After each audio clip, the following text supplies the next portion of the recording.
asma Bapak Joko sepone lali meneh Pak Joko Rustamaji. Pak Joko Rustamaji ST. Nggih, terus nggih. Pak Joko Rustamaji sanget mugi-mugi menapa ingkang dipun ngendikaken kala wau dados panjangka ingkang menapa saged dipun gayuh nggih. Mbok pertanyaan to Mas. Niki dia ceteng. Mek kula ingkang kalau mau Bapak dukung pangandikan Mas pilih badhe nyengkuyo kegiatan seni wonten ing padukuhan Gondangan. Mugi-mugi saged kasembadan. nggih amin. Syukur urun kersa medhoprak saya ganteng. Oh lah menika kedatipun kedatipun agendakan. Nggih, kedatipun sakmontis panjenenganipun Pak Teguh menika estu-estu dipun antu-antu. Ranggih ngoten ta Pak Teguh, Pak Teguh. Nggih Pak. Benjang dipun patah Pak Teguh menika dados Panembahan Senopati. Nggih, cocok niku. Mengke kula ingkang dados Nyai Abisara. Mboten lho Bu Duko. Ranggih mathuk to Mas. Nggih, kula dapukanipun geber. Patean. Iki. Salajengipun Ngadani adicara ing salajengipun inggih menika sambutan saking penyebut Bapak Ketua, penyebut Bapak Teguh Karyono. minangka Ketua Kedokteran Tresna Budaya.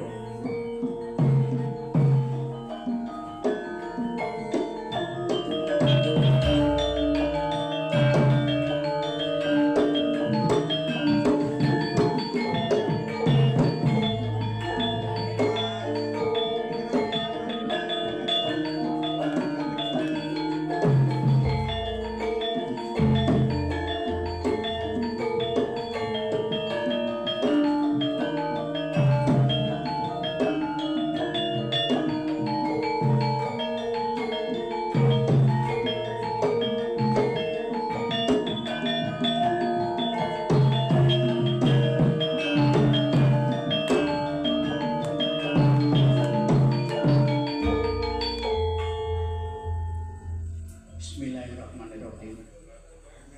Assalamualaikum warahmatullahi wabarakatuh. Waalaikumsalam. Bismillahirrahmanirrahim.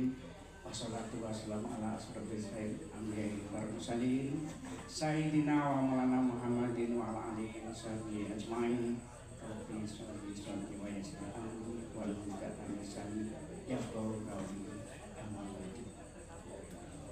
Dumateng ngarsanipun Bapak Bayu Istianto ingkang kula hormati, dumateng ngarsanipun Bapak Dukuh ingkang kula hormati ugi, dumateng ngarsanipun Bapak Martinus Mantri ingkang kinurmata, dumateng Bapak Ketua Forum Budaya Ngagli, Bapak Triana, SPD yang kinurmatan, dumateng ngarsanipun sedaya Bapak Darmin ingkang kula hormati, Bapak Ibu, keluarga saking kondangan, masyarakat kondangan, Bapak dan Ibu sedaya ingkang monggo-monggo kita dherekaken puji syukur dumateng ngarsa Allah Subhanahu wa taala ingkang sampun paring pinten kanugrahan kawilujengan dumateng kita sedaya sehingga ing dalem menika kita saged tempal sesarengan wonten dalipun Pak Widodo tenaken sawalan tresna budaya kalian campur sari Andika Laras. Mugi-mugi sedaya kita pinaringan berkah wilujeng saking Gusti Allah. Salam selawat kita juga dumateng dina kita nabi agung Muhammad sallallahu alaihi wasallam ingkang kita antu-antu binyang wonten ing yaumul akhir Allahumma amin. Para bapak, para ibu sedaya, alhamdulillah sepisan ngaturaken sugeng rawuh kaping kalihipun matur nyembah nuwun awit rawuhipun panjenengan sedaya bapak lan ibu kersa rawuh menyang kuyung anggenipun tenaken sawalan menika.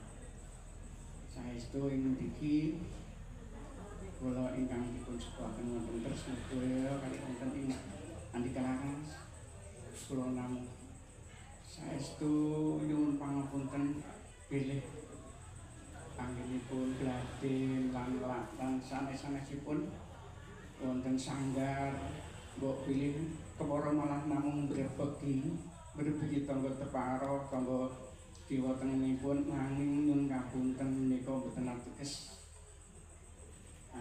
damel isruh jiwa lan lainipun nanging saestu namung kepengin muri-muri budaya Jawi minangka ketoprak lan campur sari. Campur sari Andikarangas menika sampun kabanganik awit tahun 2020 nika sampun pentas kaping pinten-pinten nanging wonten kondangan mriki nembe pisan menika riyen wonten bahkan wonten Klaten ate wonten Nolela nggih para bapak para ibu matepokan wulan Sawal menika saestu kula ngaturaken sugeng haji sedaya kalepatan dipun suwun pangapunten saderengipun mangke nggih menika kula pikantuk amanah saking anggota dewan Ibu Anastari menika angkaipun ajeng badhe tindak mriki. Ananging sakmenika wau do magrib niku SMS kula kang masipun Ipin nika sedo. Boten saged rawuh putranipun wonten Pondok Pesantren Yogyakarta. Monggo kedah kondur wonten Bandung. Kami nyuwun saestu menika titip salam kagem bapak-bapak, ibu-ibu, para muda wonten padukan kondangan menika. Menika SMS-ipun saking Ibu Ana Lestari sarjana hukum.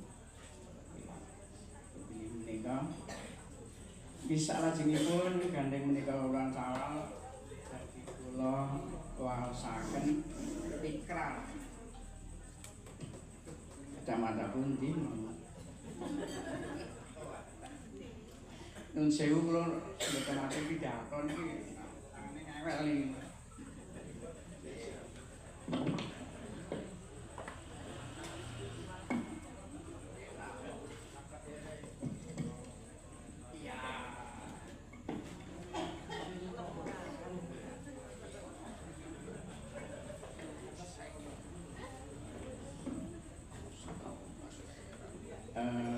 monggo kula aturi jumeneng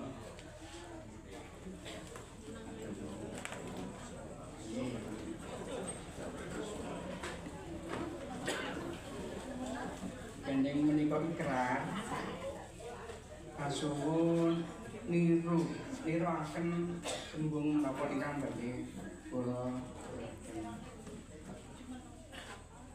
ikrar sawalan. Allahumma sholli ala sayyidina Muhammad wa ala ali sayyidina Muhammad. Kepareng watur dumateng ngarsanipun para bapak,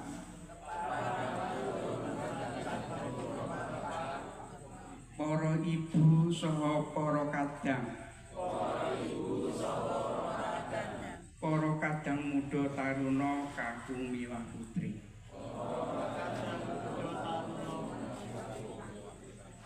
Wonten ing wedal punika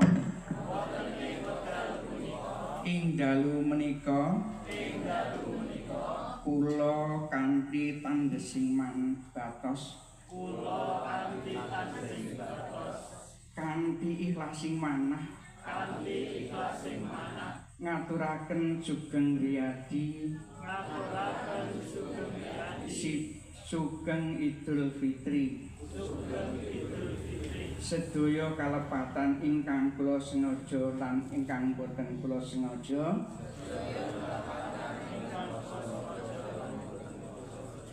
nyuwun lumunturing pangapunten lan mbok pilih panjenengan gadhahi kalepatan dhumateng kula ugi nyaosi utawi ngaturaken pangapunten.